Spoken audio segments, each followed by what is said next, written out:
นี่ครับเห็นไหมเงินใหญ่เขาครับผมเพียโอ้โห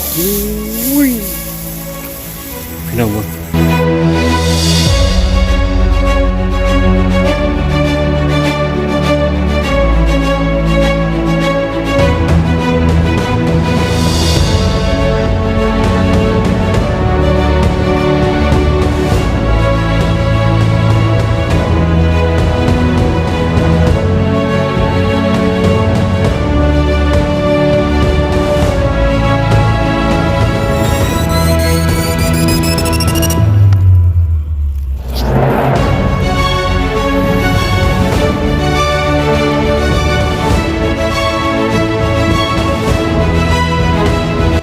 ครับผมสวัสดีครับ FC ขอไอ้ไม้ลพบุรีคนล่าหนูสวัสดีพ่อแม่พี่น้องสุภูทุกคนครับผมมื้อนี้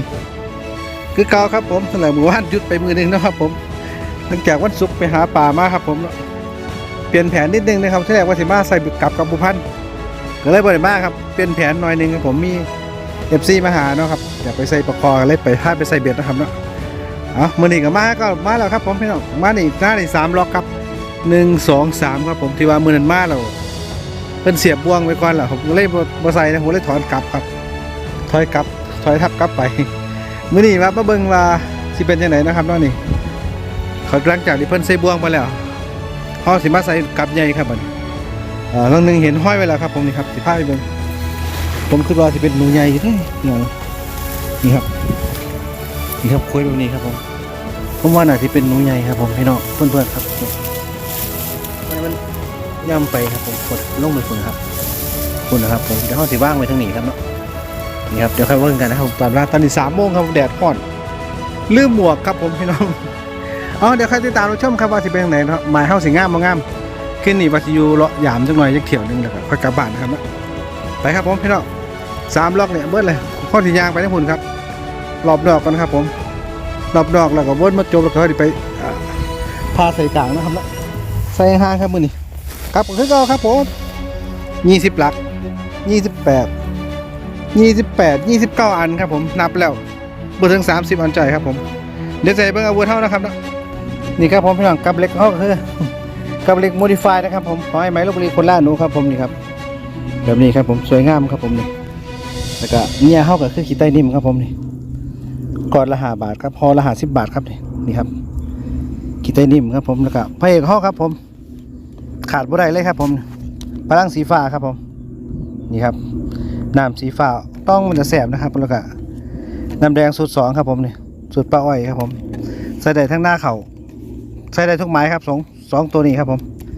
เก็บทุกไม้ครับว่าจะเป็นปลาหญ้าเข่าปลาหญ้าขนปลาอ้อยปลาขยะข้อมนิดหญ้าฆ่าครับผมได้เบิร์ดครับผมนี่ครับของเฮาครับผมเดี๋ยวจังไรค่อยไปครับเนาะแดดร้อนอยู่ตอนนี้ลืมหมวกยังไงเดี๋ยวค่อยลุ้นกันครับผมมันจะเป็นไหนนะครับเนาะสิมานบ่มือนี่ขันบ่มาจะฝ่าว่ากันได้ครับเด้อนี่ครับฟังนี่เพิ่งละเห็ดนะผมว่ามันขวัญอยู่ฟังผิดเนาะถ้าผมเป็นกระตีเบิดเลยไหมครับเหลืออยู่แปลงนี่แปลงเดียวครับนี่ครับ1 2 3 ล็อกนี่ครับฟังข่างกันเพิ่งกระตีใหม่บานใหม่เขากำลังเกิดมันจะไปใส่ครับผมมือนี่ลองมึงครับผมลุ้นน้ำกันครับครับผมพี่น้องอันนี้ก็3 ทุ่มครึ่งโอ้มือนี่เป็นอย่างเนาะพวงไปเบิดทั้งเต็มหัวกินมากเลยพี่น้อง3 โมงครึ่งแล้วครับผมเขาก็เริ่มเวลาประดิษฐ์การเลยครับผมนี่ครับผมจะใส่ไปนี่เลยครับนี่ครับผมจะใส่ไปนี่นะครับเนี่ยห้อยขี่มันอยู่ครับผมพี่น้องนี่บ่ต้องเอียงมากไม้ครับผมนี่ครับนี่เลยงูมันถ้าเราไม่หนีครับผมจะใส่ไปนี่เขาจะเหยียบดินยากหน่อยครับผมแทงไม้เนาะครับเนาะเขาก็จะเหยียบทั้งหนาลงทั้งน้อยครับนี่ครับผมอุตส่าห์ที่บ่เหยียบแปลนหลายนะครับเดี๋ยวคนจะเห็นครับผมพี่น้องนี่ครับแตงไม้เรียบร้อยครับนะเนี่ยเสียวกลับว่างครับสีให้เบิ้งครับผมมาเนี่ยมาว่างแมงไหนนะครับกลับไอ้ไหมลพบุรีโคตรล่าหนูครับแป๊บหนึ่งครับผมแป๊บหนึ่งบ่ได้เอาสายขัดออกมานะมึงครับสร้างมันยืดนะครับเลยบ่ใส่รักเสากับบ่ได้เอามานะมึงครับผมอยู่บ้านเธอใบครับผมพวกนี้ออกมาเลยครับนะโอเคครับพี่น้องเดี๋ยวรอผมแป๊บนึงครับไปใส่กลับแล้วลืมเงียพี่น้อง ก่อนจะไปด่างก็จังไรก็เอาไปตากแดดจังหน่อยครับผมเดี๋ยวเขาเก็บมาแล้วครับวันนี้ได้เงี้ยแล้วโอ้ยเงืดหลายพี่น้องเอ้ยครับผมพี่น้องล้างแรกเขาครับผมนี่นะครับขีดใต้นิ่มเสียบแบบนี้นะครับผมพี่น้องที่ว่างกลับกับบ้านทีครับผมนี่ทางหลังเขาสีบังไว้แบบทางหนาให้มันเข่าทางหนาครับผมนี่ครับเราทะลุแป๊บนึงครับ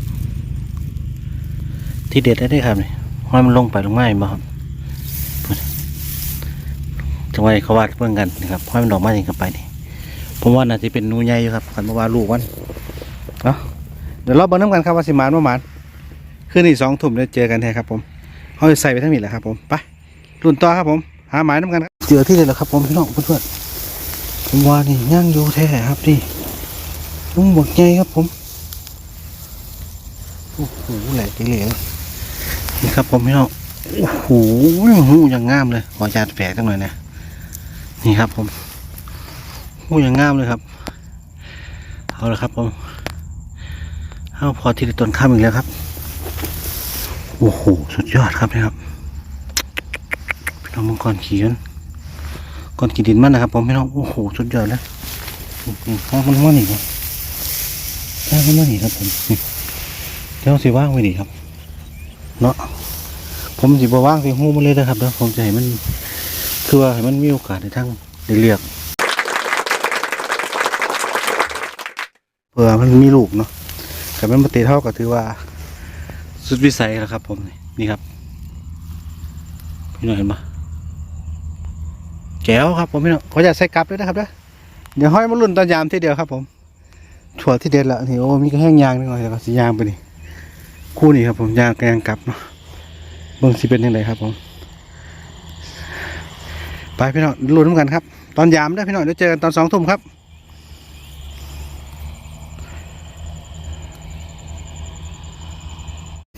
ครับผมพี่น้องเราใส่กลับก็ได้หนูตัวหนึ่งครับผมนี่หนูมันติดบ่วงคนนะครับผมไม่ตายเมนูครับผมย่างเป็นกับแก้มยังหมดแรงครับผม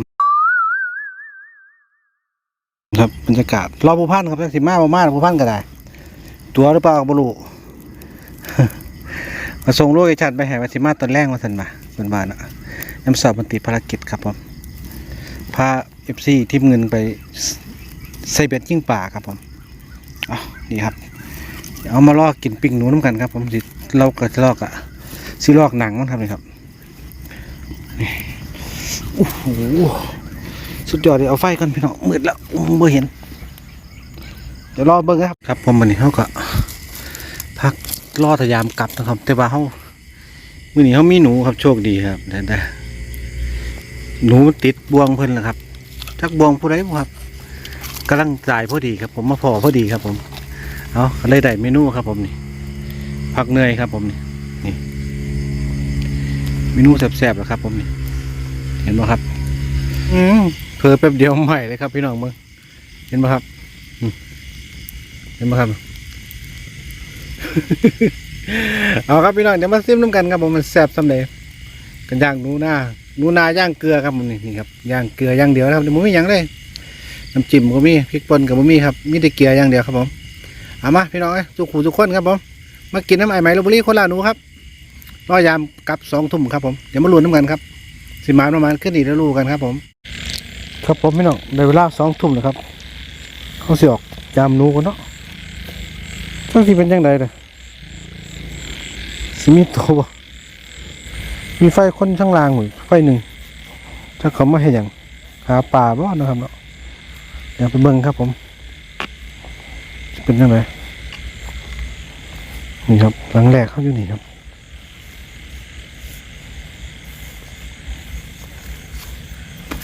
อุ้ยซื่อๆอยู่ครับผมหลัง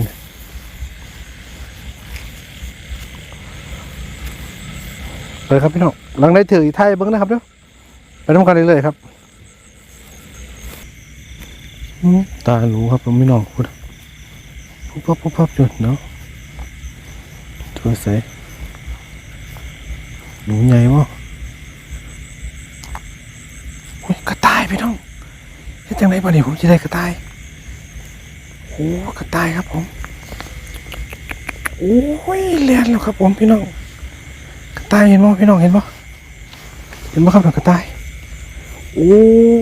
ยตัวบักใหญ่ครับผมพูดโอ้ยกระต่ายพี่น้องเลยไปใส่ละว่าเป็นหนูจริงเหรอเนี่ยกระต่ายโอ้ยพี่น้องเอ้ยเสียดายเนาะโอ้ยปืนผามาโอ้ยไปครับพี่น้องรุนต่อครับเมื่อเครื่องครับพี่น้องกับพ่อใหญ่ครับผมว่างวันนี้ครับกับหายครับผมพี่น้องโอ้เรียบร้อยครับผมนี่ผมว่างวันนี้นะครับนะเพื่อนๆครับนี่ผมว่างวันนี้ครับผีครับโตนจะผีครับผมเรียบร้อยตายอ่ะโอ้ยังว่าตายครับผมนี่ครับหมักใหญ่ครับผมนี่โอ้ได้ครับผมหนูยังว่าตายครับผมโอ้เฮ้ยเรียบร้อยครับนี่เรียบร้อยเดี๋ยวครับผมพี่น้องเรียบร้อยครับผมนี่ตัวผูแม่บาดแผลครับผมเห็นว่าพี่น้องมันออกสนามรบนะตัวผูเนี่ยคิดได้นิ่มครับผมนี่แค่นี้สูตรนี้แบบเผาครับนะนี่ครับสูตรฟ้าเป๊ปซี่เนี่ยเป็นแบบเผาครับผมพี่น้องนี่ครับมันเป็นตายแล้วยังไม่ตายเอาพี่น้องได้เจอกันขออยากเก็บนูนครับผมนี่ครับผมขออยากเก็บนูนครับผมนี่ตัวผูบางใหญ่ครับผมตัวยังงามครับผมพี่น้องนี่ครับสุดยอดครับผมไปครับพี่น้องหลังต่อไปครับผมเพื่อนครับหลังนี้เป็นไงลันเฝ้าครับผมที่รุดไปได้ no โอ้ยอย่างวะพี่น้องมึงยินรุดไปเสยวะโอ้โหอย่างวะยินรุดไปเสยครับผมพูดถึงมึงกลับโอ้เดี๋ยวขออยากใส่ใบไม้นะพี่น้องโอ้โหดินมันธรรมดาครับผมมันหลุดไปได้ครับผมพี่น้องแสดงว่าหนูตัวใหญ่ครับนี่สามารถหลุดไปได้เอาใบไม้ครับผมพี่น้องเสียดายนี่เสียดายมันแก่ไหมครับขีดน้ำหอมไหมครับขีดครบกินมันครับผมไปหลังต่อไปครับผมพี่น้องมันแหลกเอเล่เลยครับผมจะเป็นยังไงบ้างโอ้พี่ครับผมปืนใหญ่ผมแหลกเลยไปเลยครับผมพี่น้องมึงนี่ครับเห็นปะปืนใหญ่เขาครับผมเพี้ย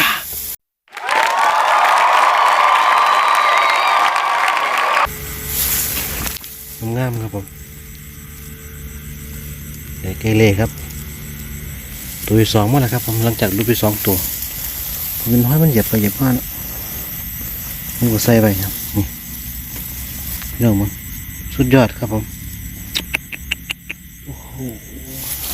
ไม่ธรรมดาครับตัวนี้หัวแตกเลยครับผมไม่ได้สร้างเลย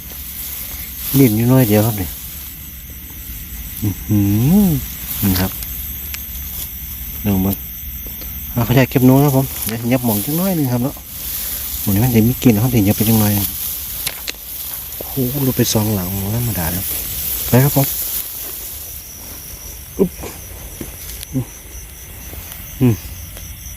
ปืนใหญ่ครับผมเดี๋ยวขออนุญาตยับหม่องกันนะครับนะไปครับครับผมพี่น้องขึ้นนี่สรุปเราได้สองตัวนะครับตัวนี้ตัวแรกครับผมมีห้อยกัดนะครับรูผูมันจะเป็นตั้งสี่ครับผมช่วงนี้ช่วงย่อมผสมพันธุ์กันมันจะมีห้อยกัดนะครับมีหมูมากัดมันครับผมพี่น้องเพื่อนเลยนะครับอันนี้ก็ตัวผูขึ้นกันมั้งครับตัวผูขึ้นครับติดปืนใหญ่ครับตัวนี้ตินเขามุนมัดเลยเห็นแต่ห้อยวันไหนผมก็ไปใส่ไว้ครับนี่ตัวผูหนูผูก็อยู่ใกล้กันหลายแถวผมไม่น้องแสดงว่าหนูผูหลายนะครับนั่นนี่ครับเอาครับผมสำหรับขึ้นอีกมีความหมายอยู่สองตัวครับผมรุดไปสองนะครับเนาะห้อยดินรุดไปสองตัวครับผมนี่ฝากพี่ฝากน้องครับผมฝากซี่ทางครับผมพลังสีฟ้าครับผม เอาเจอกันมื้อเสาร์นะครับผมเมื่อยาก่อนใหม่นะครับสำหรับขึ้นนี่ไอ้ไม้ลูกนี่คนละหนูลาก่อนครับผมสวัสดีครับนอนหลับฝันดีเด้อพี่น้องครับ สวัสดียามมื้อเช้าครับผมพี่น้องตอนนี้ตี5:50นะครับผมวันนี้คนละโนพามายามกลับแต่เช้าครับผมพี่น้องครับ เพื่อการเสียเวลาครับสำหรับขึ้นก็ได้ไป2ตัวนะครับผมแล้วมันก็ลดไป2ตัวนะครับเนาะลดไป2ลังเลยครับผมเดี๋ยวว่าเบิ่งครับผมเช้านี่สิเป็นในลังแรกเข้านี่ครับเบิ่งเลยโอ้ยซื่อๆอยู่ครับผมพี่น้องทางงามโอ้ยเป็นหนูหน่อยวะมาสัมตาผมยังไงโอ้ยเดี๋ยวเรียบร้อยครับผมอยู่ดีไม่แห้งที่เขา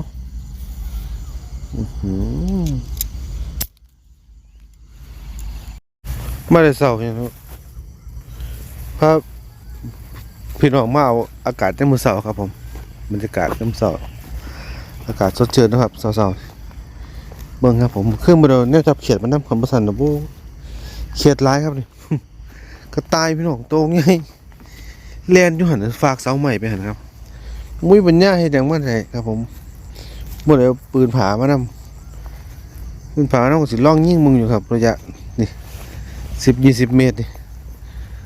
ใหญ่เลยครับผมมันก็ตุ๊กตักเตรียมแลนมานั่งอยู่บนท่ามึงหลังที่2ครับผมจะเป็นยังไง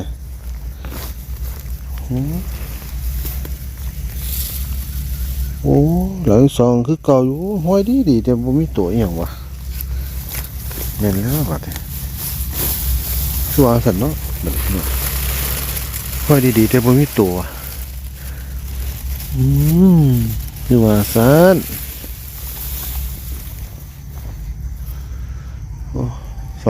2 หลังแหละพี่น้องเฝ้าติดต่อกันไปครับพี่น้อง เดี๋ยวเบิ่งเนี่ยเศร้าๆน้ำหมอก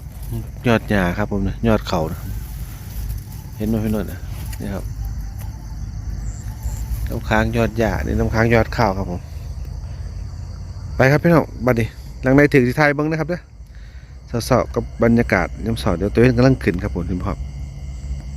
โอ้ยไปครับพี่น้องรุ่นต่อมันคือมิดแท้แหละพี่น้อง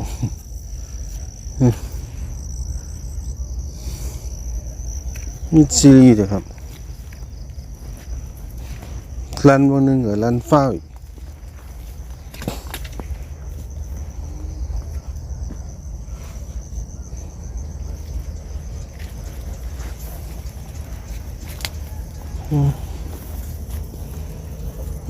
เรียบร้อยครับผมพี่น้อง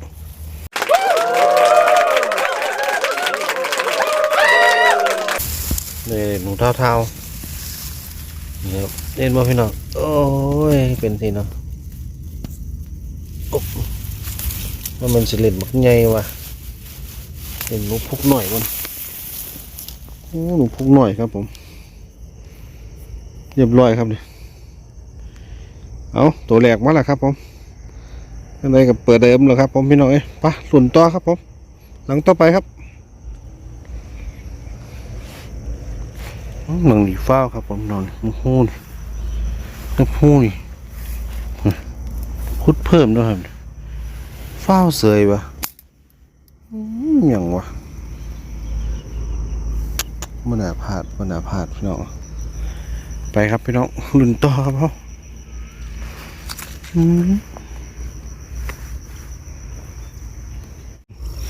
ยามอมทงมาได้หนูตัวเดียวนี่ครับผมปิ้งกากว่าผุดย่างได้ผุดครับพูนนะออมมาเพียครับโอ้โหกับ10 กว่าหลังนี่หนูตัวเดียว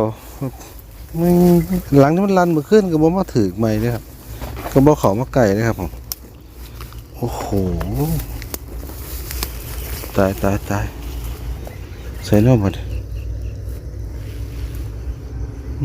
จะเป็นกำลังขึ้นครับผมพี่น้องพูดไปครับผมพี่น้องรุ่นต่อเลข10 กว่าหลังอยู่ไปเบิ่งกันลุงทุกพี่น้องพวกนี้ว่าที่เด็ดเท่าเด้อเป็นยังไงที่เด็ดนะคือว่าที่เด็ดอยู่แหละครับพวกนี้เป็นยังไงโอ้ยซื่อๆอยู่ครับปล่อยมันตายเขาเราบ่ได้ดูซื่อๆคือเก่าอยู่ครับผม โอ้ยมันออกของเขาอย่างวะไปครับพี่น้องฟ้าเลยครับผมไปหลังต่อไปครับผมโอ้ยคือแล้วเสานี่สิหนูหน่อยตัวเดียวเลยมั้งครับผมพี่น้องไปครับผมครับผมพี่น้องมึงดูขนาดว่าห้อยงามห้อยหางหลากยังบ่ถือครับผมนี่ครับเจเบิ้งครับนี่ห้อยมันพุดหางหลากหางหนูตัวมาขึ้นนี่บ่มันแลนอยู่นี่บดทงนี่ตัวเดียวนี่ครับผมโอ้ยหลากหลายหนูตัวเดียวแลนบดทงติดไปแล้วมาขึ้นติดปืนใหญ่ไปแล้วเสานี่มิดซีรีครับผมโอ้มันว่าน่าเป็นไปได้นะโอ้ยไปครับผมบ่ถือกระไปเฮาบ่ถือกระไป ไปครับผมนี่ครับผมไปเบิ่งหลังถ่ายเฮาสิเป็นจังไดครับผมนี่ก็สิบ่ไปอีกแล้วบ่นี่เอากลับง่ายครับผมพี่น้องมิงตัวบักใหญ่ครับพูดอ่ะห้อยยำเลยแหละเรียบร้อยครับผมนี่พี่น้องเอ้ยจะบักหนูรุ่นเนาะคุณยังกัดอีกอยู่หนูพุกหน่อยครับผมพี่น้องโอ้ยตายเลยแบบนี้เอาไปครับผมพี่น้องยังดีก็บ่ได้ครับผมตัวที่สองมาแล้วครับผมเอาไปครับ สุดยอดอีหลีเลยครับผมโอ้ยเดี๋ยวไปเบิ่งสองหลังหันห้องงามนั่นสิมีโตบ่ครับผมขันบ่เขาบอกไปก่อนเนาะไปครับผมพี่น้องดูทั้งกันครับเช้านี้บรรยากาศโอ้สุดชื่นครับผมกลางทงกลางทาครับผมนี่ไปครับผมไปเบิ่งสองหลังหันเบิ่งบรรยากาศได้พี่น้องไอ้หนูบ่ได้ก็ได้พายเบิ่งครับผมมาดิสองหลังสุดท้ายเฮานี่ผมก็ว่าที่เด็ดเติบอยู่ละเขามีขุยใหญ่ครับผมแต่บางสีมีตัวบ่แค่นั้นนะครับผมไปลุ้นน้ำกันเลยครับผมสิโอ้ยสิมีตัวบ่ห้อยมันลงมาทางนี้คือมิดซีรีโอ้ว่าแล้วว่ะพี่น้องมิดซีรีครับผมอันยาวทางยำจนแหลกมันมิดซีรีครับผมหุ่นมือแล้วมันแรงไปได้ปลาครับผมเป็นไปได้ป่ะครับผมพี่น้องว่ามึงดูหูมงามเลยครับเนี่ยเป็นไปได้ยังไงครับ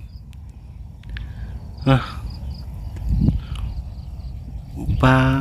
มึงเงินแต่ได้ปะเนี่ยพี่น้องมึงพูดนะคุยบึงไงไปครับผมพี่น้องบ่ได้กะบ่เป็นยังบ่ไหวเขาแพ้พันเขาเบิดไล่กับดับแนวบนน้องพี่น้อง ไปครับผมไปเบิ่งอีกหลังนึงอยู่ตั้งหันหลังกันไว้สิเด่นจังไดครับผมสรุปแล้วเช้านี้เขาได้2ตัวนะครับเด้อไม้กันกับไม้กันแหละครับผม ที่เด็ดว่าเป็นตะเป่าเลยครับผมขนาดมีหู้นะครับ2หู้ยังมาถือครับผมที่ไหนมันตายคาร์บอนนี่ครับได้2ตัวด้วยครับเช้านี้ท่านได้ก็ฝากกดซับสไครต์กดไลค์กดแชร์เป็นกำลังใจให้ไหมลูกบุรีคนละหนุนด้วยเด้อครับผมเช้านี้ก็ลาไปกับพี่น้องบรรยากาศเขาเลี้ยงก็เขาไม่ไหมครับผมนี่ครับนะครับบรรยากาศหน้าหนาวมาแล้วครับผมเต็มตัวแล้วครับแบบนี้ลมหนาวไม่มีฟังว่ามีพายุสีเขามากว่าจะมีฝนลมรีกับบุมีครับผมพี่น้อง